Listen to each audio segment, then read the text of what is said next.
Another day, another tweet by Gary Lineker that looks like it was typed by a particularly stupid 5-year-old wearing boxing gloves.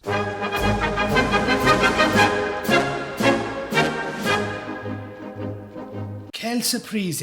In the interest of balance, I know there are Conservative voters in the audience. I don't, because it's question time. Question time doesn't put any Conservative voters in the audience, and they don't put any Brexit voters in the audience, and they don't have any balance because it's the BBC, and everybody who has a hole in their arse knows it. Who here supports the Rwanda policy? Only 2 hands go up. Them bragging about this as if that's indicative of the public sentiment is like being at a Klan rally and asking them who loves Snoop Doggy Dogg. We already know what the answer's going to be before the question gets asked. It's not proof of anything. Right, question time has always been a joke. Everybody watching this knows it. It's full-blown propaganda. The amount of stories that came out related to the Brexit vote and question time was truly staggering. There was no balance, there was no hint of impartiality. That's why people like me have been calling for the BBC to get bulldozed in the middle of the 9 o'clock news for about 10 years. Everybody hates the BBC, other than a tiny clique of wealthy, upper and middle class, Guardian reading champagne socialists in the home counties. I'll show you how balanced it is. That question was followed by this screed by George Monbiot, who, if you haven't heard of him, is basically another full-blown commie that writes for The Guardian. Look, of all the hills to die on, this has got to be the most ridiculous. I mean, it's just absurd. The whole point of the Rwanda policy is not to try to solve anything. It's to performatively beat up some of the most vulnerable and traumatized people on earth in order to distract attention. First of all, he sounds like he gargles with whiskey and razor blades every day. At least get people on who can actually talk. Owen Jones is a sparrow-born soy boy, but at least he can actually speak properly. And second of all, remember those words, because he's just said, and I quote, some of the most traumatised people on earth about illegal migrants that sneak into the UK on dinghies, and we've all seen the pictures.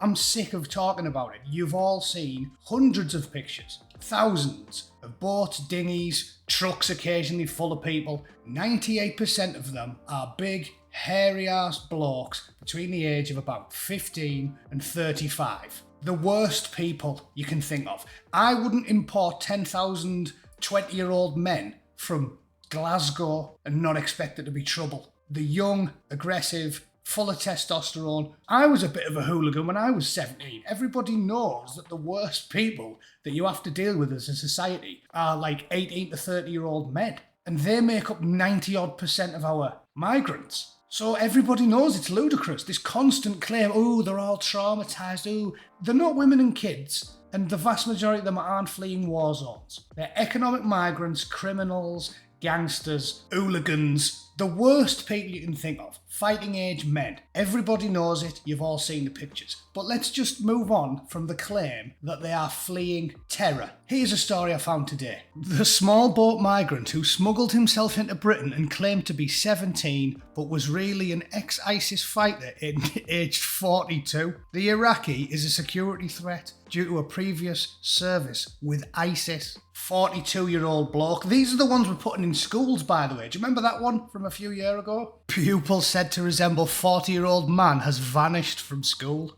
A pupil said to resemble a balding man has vanished from his school after an investigation was lodged at a parents' concern. Parents demanded answers after the asylum seeker's classmates took pictures, apparently showing the student with a receding hairline. Look at the pictures. He makes my granddad look sprightly, and Grandpa Taylor was nearly too old to get sent to Dunkirk during his national service. I can link these stories all day. First picture of 30-year-old GCSE pupil in Ipswich school confirmed to be adult. Really? You needed to confirm it, did you? Did we need to put Sherlock Holmes on this case, did we? Look at it.